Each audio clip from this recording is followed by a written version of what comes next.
Hello, everybody. How are we doing? Hope you guys are all doing today. Welcome to our Library Makers webinar on teen loot boxes. We're just gonna, so for those that, I think most of you guys have probably heard, but for those that don't know, Library Makers is a wonderful community. We love to connect and support library maker staff of all levels and experience. We recognize experience and strengths that each member brings to the community. We want to create a safe and welcoming space for library maker staff to ask questions, share knowledge, find a mentor, develop skills, and exchange ideas with a diverse group of professionals. And we want to equip and advance library professionals to be innovative leaders in the field. And if you haven't had the chance to join yet, we recommend that you join. If you have fellow staff members or other like library workers who would benefit from this, it's free to join. Earlier we had a lot of you guys answer questions in a poll, so I'm just going to go through and end the poll right now and look and see where everyone's from. So, ooh, we got a pretty decent mix. We got a few from the Midwest and the West, and a few in the South. Most everyone is in a public library, and one person from a school library. I'd love to see it. And most people are from rural or suburban areas. So I want to welcome you all. Thank you for coming out today. So we're going to go ahead and get started. Just a reminder, this webinar is being recorded. So if you guys ever want to go back, we'll post this on our YouTube within the next few days to look back at anything, especially if you have to bow out early. So we're just going to get started. First off, I'm going to introduce myself. My name is Kelly Nemitz. I am a library associate at Lincoln Township Public Library in Stevensville, Michigan.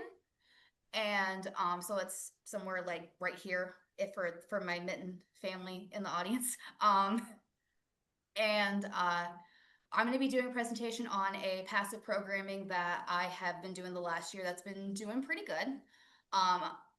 So this is Teen Loot Box Passive Programming for Teens. We're just going to be, I'll try to go slow, so if I start talking fast, I apologize. Today we're going to be discussing the origins of how I got started with the loot box. I'm going to kind of give you kind of a glance at some different boxes and themes I have done in the past. I'm going to share some of the feedback I've gotten from patrons, especially teens. I'm going to give you guys a few quick like tips and experiences that I have personally learned from this. I am always learning though, so some things might change. You never know. And we're going to have an open discussion at the end. If you can't stay for the open discussion, that is totally fine.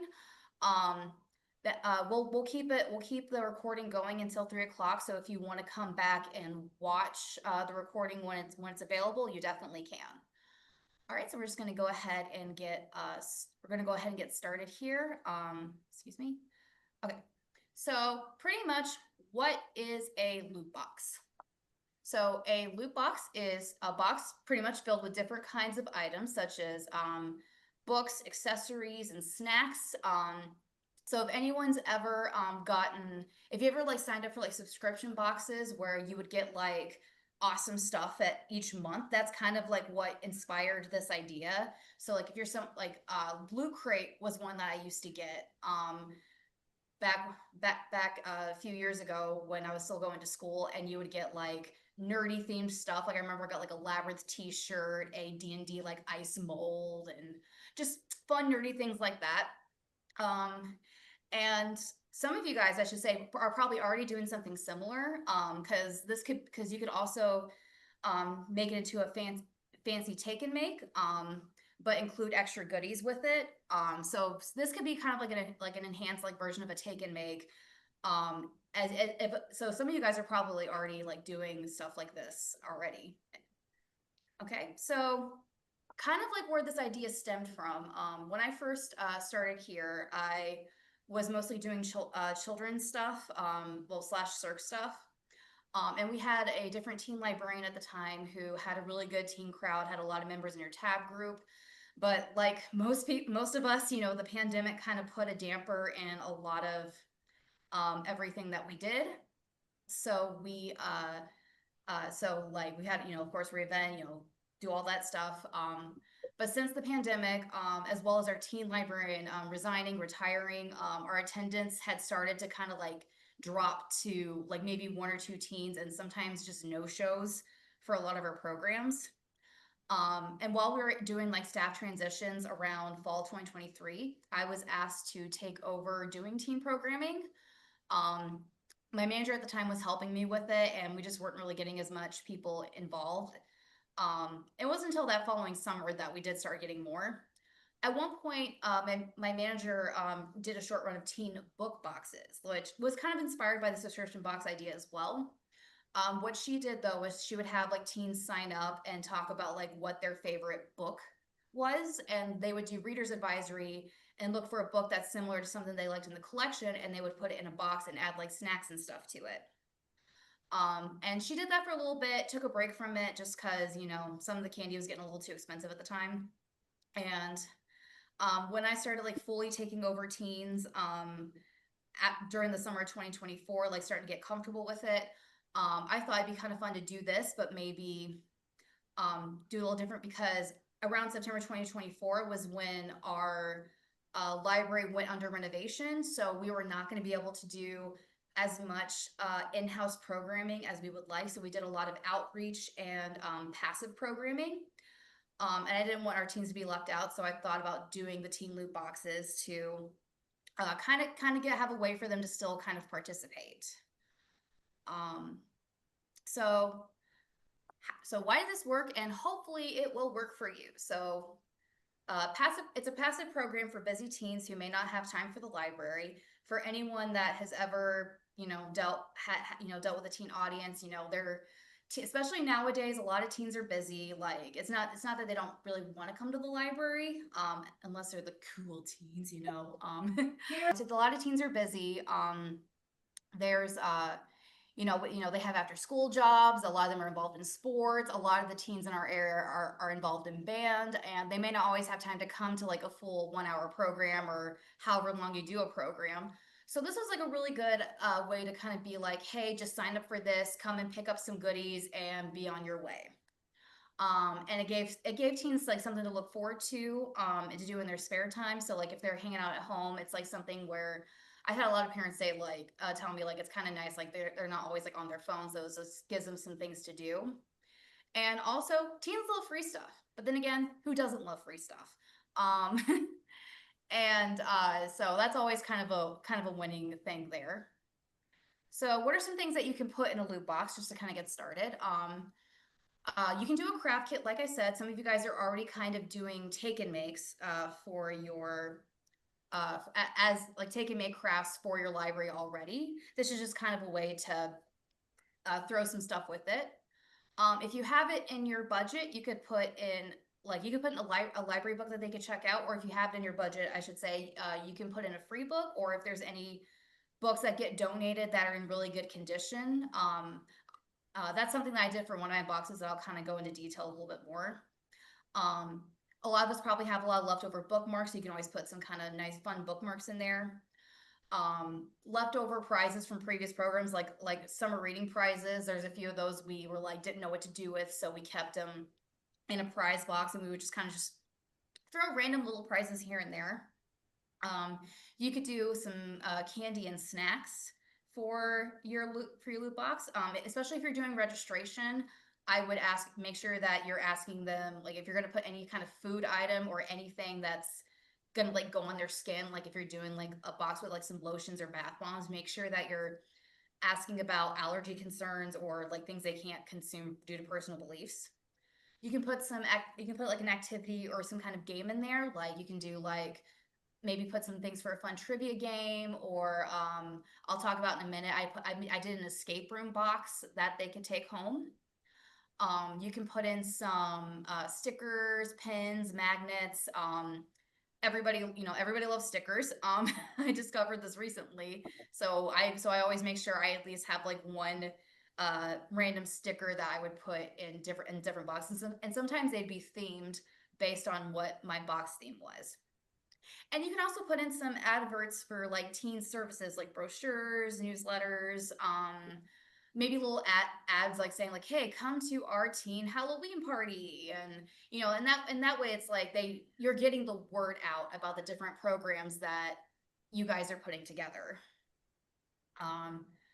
So I'm just gonna kind of give you a preview of like some of the past loot boxes that I have done, just so you get a good idea of what, just so for anyone that wants some inspiration.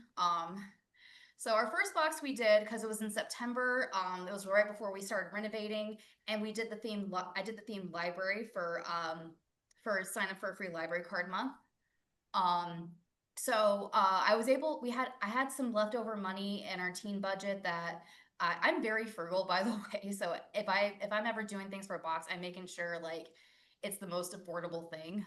But we had some money left over to where we asked teens like what their favorite kind of books they love to read were, if they had a favorite book, and uh, I took some books from our donation to give them a free book. If there was something that we couldn't find for them, I would like try to look on thrift books to kind of get them something a little more affordable.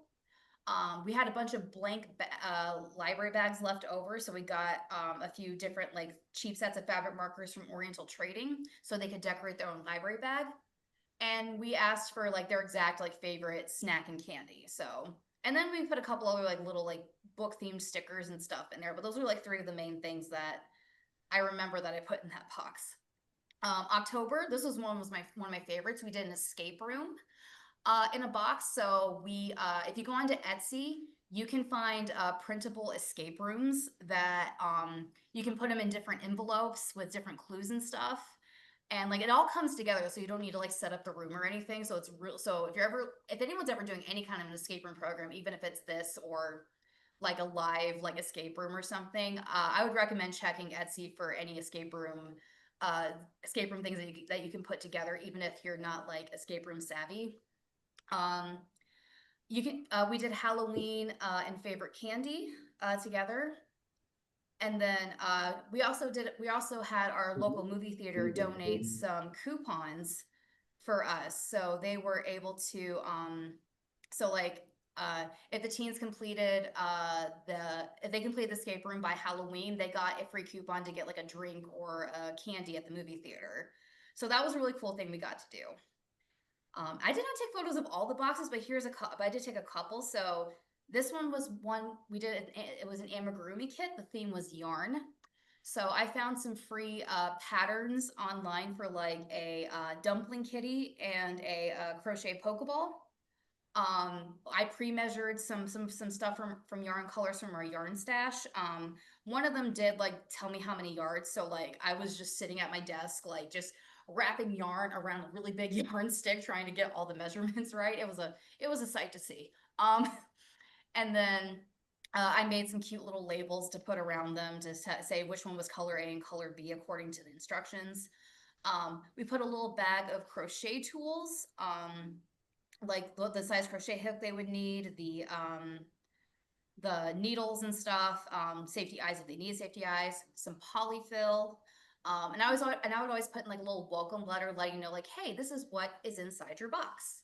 And then I made a little brochure for that was like how to do amigurumi, where it had video links to YouTube as well as Creative Bug, which our library has access to. So, and if anyone sees any like printables that like the brochure, I will try to share some links to those that I made on Canva when we get ready to post this video. In November, we did National Novel Writing Month.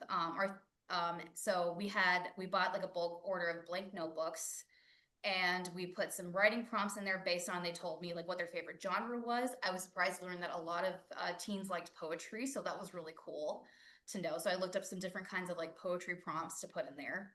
And then we had some leftover like movie theater tickets that no one claimed, so we had just enough where everyone that signed up was able to get one, so that was cool. December, we did hot cocoa bombs. So we put a few of the food supplies that they would need to make DIY hot cocoa bombs. And this is kind of like the recipe where I got it from. You took the little cups and you melt chocolate in there. We found a beaded snowflake craft that you could do. And we also introduced our teen newsletter into the mix. So that got added in. For Earth Day, we did a pizza garden. So we advertised stuff from our seed library. So we've got a few different kinds of seeds there. And this is what the box looks like, by the way. And I would put like a note on inside the box that says like, please return the box like when you're done, but you can keep the goodies inside. That way we're not ordering like a dozen of these boxes at once. So we're trying to, save, you can save, so you can save money that way if you just let them know like, hey, please bring the box back if possible.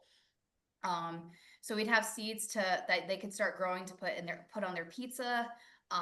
We had a couple brochures on gardening, on growing vegetables, which is another one I made on Canva, and advertisement for a seed library. I found a pizza. I created a pizza recipe that they could do with their seeds when they were ready. Got some pea pods and some Earth Day themed buttons and stickers, because sometimes I will come up with the theme name. Like when I came up with this one, I just wrote Earth Day thinking, oh, it'll come to me later, because that's like I had to put that out. I have to get that ready by November when I'm planning in April. So our library does a lot of like planning ahead. Um, and then like it wasn't, I think, until like February when one of my coworkers who helps run the seed library is like, hey, why don't you like advertise seed library stuff? It's like, oh yeah, pizza garden. I've been wanting to do something like that. Um, and then these are some kind of fun basic ones I like doing. So I did a self-care kit for January. So we found a random skincare item. So like we had like very little like certain bath bombs and hand lotions. I made a mental health first aid kit for them, and it just had like I looked up some different like breathing exercises they could do if they're feeling anxious or wanting to wake up more. Some grounding techniques, like the like where you count like the 5 things you see, the 4 things that you feel, as well as like the grounding, the butterfly taps. That's one of my favorite ways to ground myself. We also bought some textured stickers. I don't have my sticker with me, but they were like kind of bumpy, and some of them were like shaped with like little arrows that you can follow along with your finger that said like, breathe in, breathe out. So like box breathing was one of them. And then then we grabbed like an origami star activity where they could like make a bunch of origami stars, like loop them on a little like thread chain and make like a little kind of like it kind of looks like a rosary in a way, but it's definitely more advertised as like a fidget toy. That's the best way I could describe it, but they could like fiddle with that and stuff. And I also did an origami kit, because sometimes you can't go wrong with origami or just some basic things. So I threw in some origami paper, looked up some instructions, and then this is where I kind of like just threw random fun stuff in. Like I had a bunch of like enamel pins left over from an SRP event, some bookmarks, and then other like leftover SRP giveaways for that one. So that's pretty much, because we started in September, so that's pretty much covered like the whole school year. And I usually take a break from it in the summer because we're already doing tons of stuff during the summer, as most of you probably already are. And these are just some random ideas of things I would like to do. I'm not sure. I might do some of them, maybe not all of them. I think it would be fun to do like a paint party kit. Last week we hosted a paint and boba, and that got a lot of good response from our teens. So I thought about like trying to get some free painting tutorials to put on there and stuff. A code breaking one, because the escape room one did pretty well. I would love to do more like kind of like code breaking theme. D&D is kind of popular in our area as well, so I'm trying to think of like something that would go with that. I still don't know if Taylor Swift is big in our area. I don't, but that I thought it'd be kind of fun to do, like maybe like just hang out with your friends, make friendship bracelets and stuff like that, and just call it a Swifty box. And then like an anime manga theme. Again, these are just some ideas I have that I'm like, I would love to do something with these. I just don't know what yet. But hey, maybe you guys might have some great ideas as well. So the feedback I had gotten from this, at pretty much registration filled like majority of the time. Like if I didn't fill it all the way, usually it's like somewhere between like 3 to 5 people that just didn't sign up, and I usually would have like 20, try to have 20 boxes available. And I've had parents tell me that how much their teens love the boxes and enjoyed them, and there were some activities that they did as a family. So like the hot cocoa bombs, like a lot of them tried to. From what I've heard, there wasn't really much successes with that one, but they had fun like putting it together and things. And usually from like my volunteer group, I will get a lot of pretty good ideas from them. So like if I'm ever trying to like come up with some ideas. Like at our meetings, I'll be like, hey, so what would you guys like to see in the boxes? And a lot of them had fun like telling me like what they would want. And I had a couple teens leave me some thank you notes in the last box. And I wasn't really expecting because I was like going through the box for the next month, and when I was packing it, I saw them. I'm like, oh my gosh, I did not see that. So now I feel like I need to check every box when they come back. But it was really nice though. So I still have these two hanging out on my desk. So here's some kind of like things I've learned from doing the loot boxes. Um, so I will say like don't focus too much on personalization. With the first box we did library. Like I knew I wasn't going to be able to give away a free book each time because that was going to like trying to find the right book for each person was like, I mean, it was fun, but it was hard, especially if you're trying to give them something for free. And that's not, and I knew, and we were just lucky that I had enough in the budget at the time, but but I knew that wasn't always going to be the focus, as well as like like trying to do their favorite candy, because I did ask, oh, what's your favorite candy?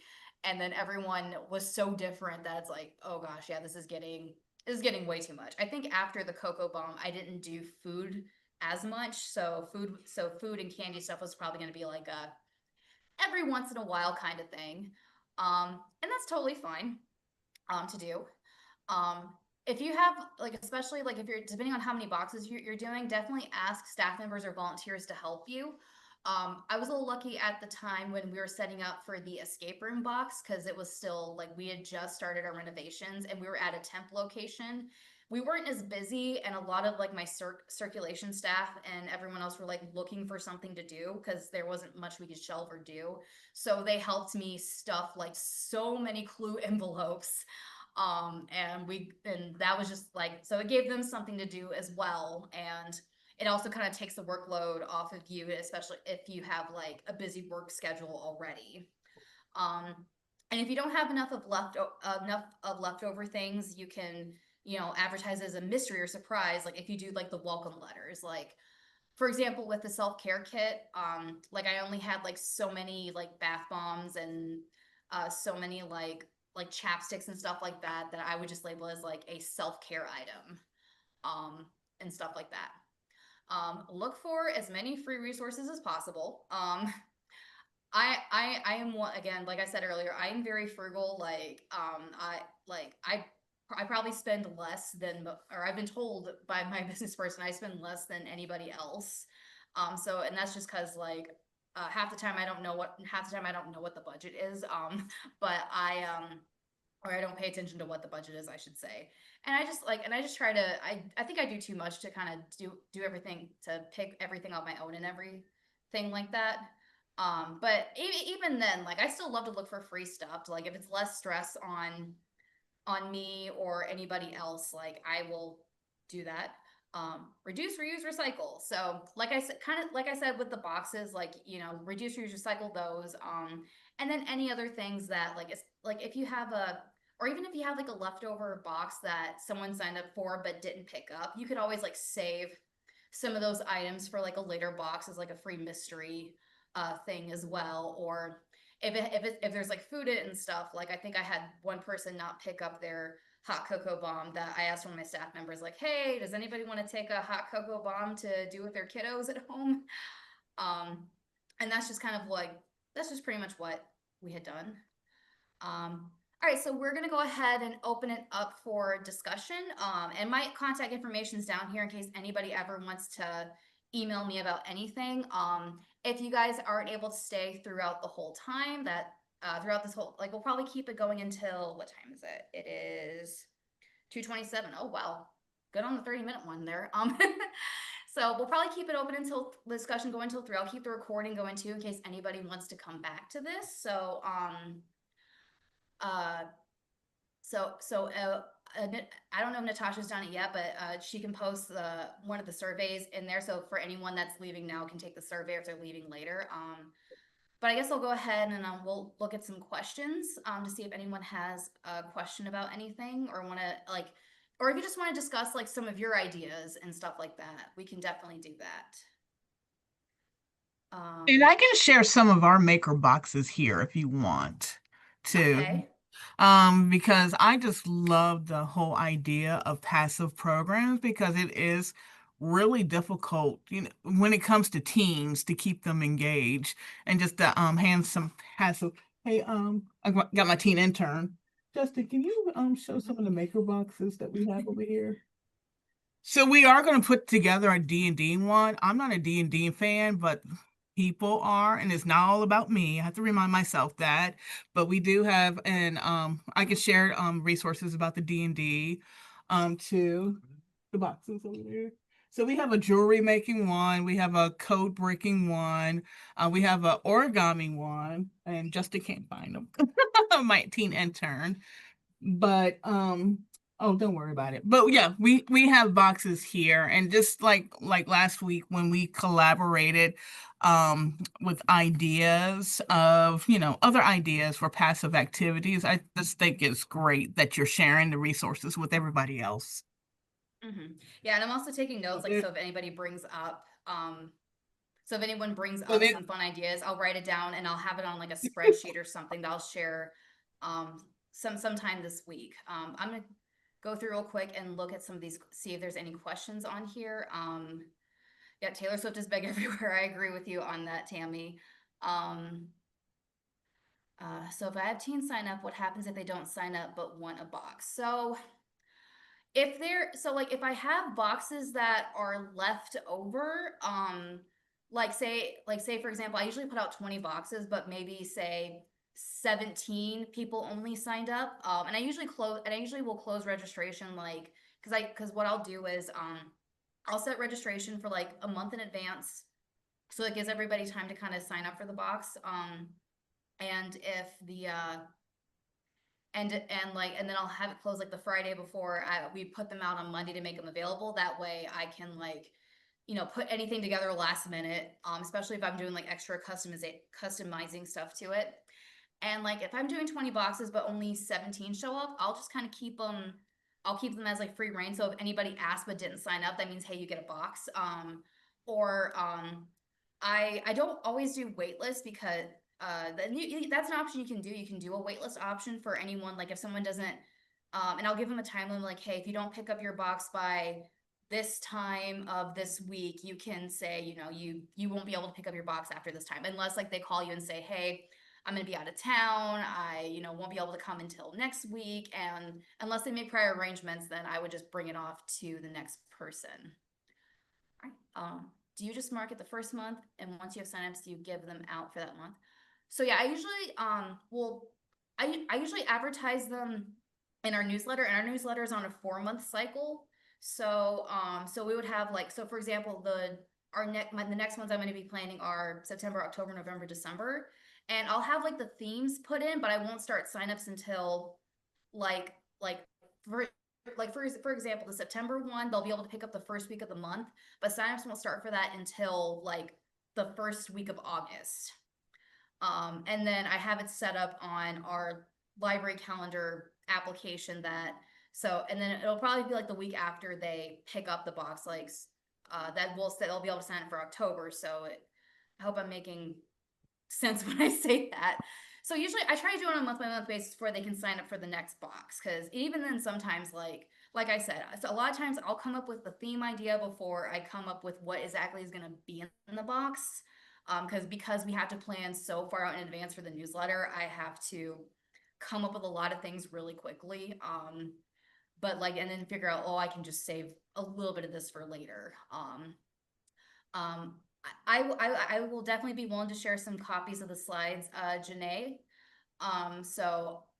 We'll have that available on our Library Makers website as well, and I'll try to email everyone where because we have your guys' members listed on the event, so I'll try to remember to send everything out. And you can always send me an email too if anybody wants me to send them a copy of the slides directly. So I'm just keeping my contact information here in case anybody wants to ask questions about anything else. Shannon says, are participants returning boxes at the end of the month? For the most part, they do. And sometimes they'll return them after they get their stuff out. So like I have one team that will sign up for a box and then just like take the stuff, dump it into her backpack, and then just give me the box back, which God love her. So I usually try to encourage them. I'll put like a note on the inside saying, thank you for signing up. Please, you can keep the goodies inside, but please bring the box back to the library. And if I feel, and like there was at one point where it seemed like no one was bringing boxes back and I was like getting low. Um, I think I got low around December when it's the holiday time. So like I was like short 3 boxes. So I had to ask like my manager, can I please go and run to the store to the grocery store real quick and buy like some like holiday themed gift bags just because we didn't have them. But usually, yeah, if there's a way you can encourage, like I would always buy more than I would need just in case they don't ever come back. Because that's just going to be kind of a thing. Um, did anybody oh, I see somebody raising their hand. I'll go ahead and unmute you real quick. Sid off grid.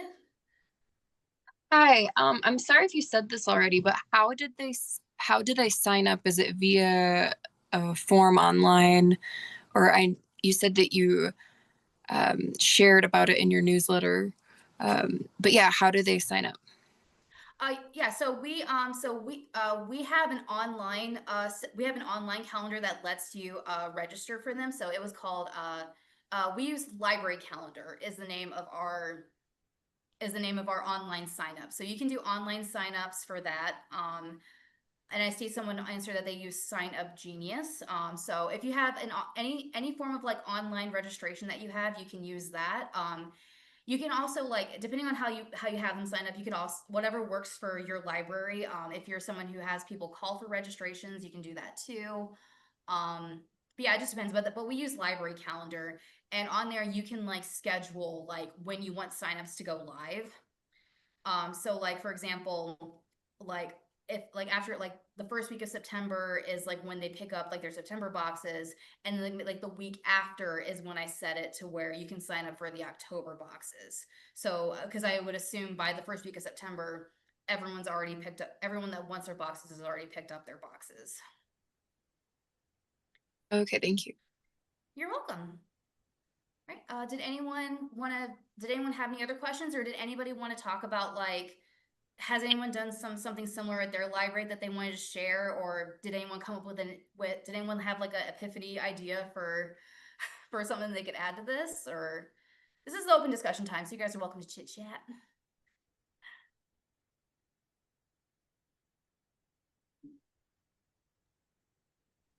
Well, I did notice on the news feed that there was like a nail camp going on somewhere this summer, and as you were talking about the boxes, I thought like a kit for doing nails or something. That would be really cool. I'm gonna write that down. Nail kits, yeah. Um, I will say that that is a good idea. Like, and I was thinking about that too, where it might not be easy because of like, because I know there are some like, uh, you know, like issues with like like having nail polish and stuff like that in boxes. But I personally use like I personally use like nail polish strips. I just stick them on my fingers because I am not good at painting my own nails at all. So that could be like and they make some pretty good like cheap nail polish strips that you can just buy. So that probably would be a good idea if you just did something like that, and like maybe looking for like some idea like cheap easy ways like guides for nail art or something. So I like that idea. It's good. Right. Oh, we have a passive program for MCL Live Associate crossword puzzle. Um, currently, if they turn a filled out sheet, they can pick any book from our giveaway shelf. I may change the loot boxes to the prize to give more incentive. Ooh, I like that. That's a good idea. Nice.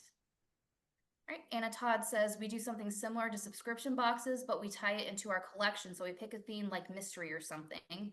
We include some stickers and ads for future programs, and then do some readers advisory and handpick 2 titles from our collection for each reader. We then check it out to them and throw it in the bag with the freebie. Really popular and helps our circ numbers. That's really going to that's kind of similar to what the original teen book boxes were that my manager put out as well.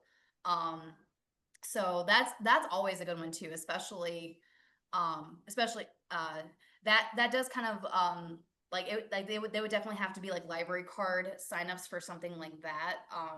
Or sometimes I'll get like teens who might not have library cards, or they're in or anything like that. So but that is a good idea. I thought about doing something like that at some point, just to kind of give a break from stuff like that. All right.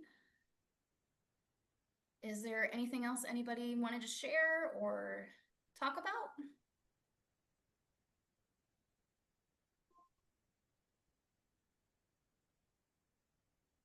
Right. Natasha, did you have anything you wanted to share, or? Well, I kind of shared early on. Oh, you did, But I yeah. was You very did, yeah. Sorry. but I was kind of curious about other people's ideas as far as what they would like to add to their loot boxes if they decided, to go this approach, or if they want to do like what we're doing, because we don't check out our maker boxes. They're all in-house use. So, and the reason why I came Mhm. up with this was because I used to do programs at our branch library that's underneath us. And since we weren't getting the team participation, and it's, you have to build a relationship with teams. So if they don't see, Oh, yeah. the same staff or, the person, they're not going to always come. And so Hmm. when we would go do programs, or I assigned staff to go do programs, it was just families. So I've decided to put together these boxes just to see what type of engagements we would get for the teens, and it wouldn't be as stressful for the other staff who are not, teen staff.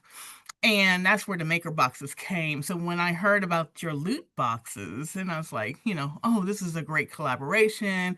And as I mentioned before, I already got other ideas to add to our kits. But I'm just really interested in seeing what other people would like to do too. I just don't know Hmm. if we can get away with, And you kind of having a loot box. Check out. no, yeah, and again, like, yeah, and it doesn't have to be like a loot box. It can always you can always like reframe it as something different. Hmm. Like I said, most everyone is already doing like maker boxes, or taking make kits that Exactly. they're taking home and just adding like a little extra Exactly. something to it. But you kind of just gave me an idea, like you guys could also probably partner with, like, if you have any like local community members that like maybe make some kind of like, maybe make like STEM or STEAM boxes, where where you're collaborating with like local community members to, Yep. like, maybe for financial literacy month you can put together some kind of like financial games that teens would want to do. And maybe partner with like a credit union to give them information about like how to build a savings account, how to budget, and things like that, and just making it fun and interactive for them. It's so And then many you can put different some chocolate possibilities. gold coins in it or something. I'm Yeah. sorry.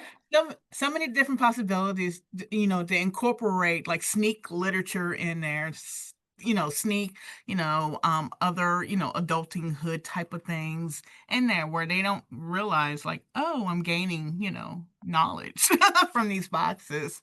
But yeah, I like those ideas as well. I was writing financial literacy, and I just had a thought, like, oh my gosh, if I themed the box as money, free money, Not funny. that might Now be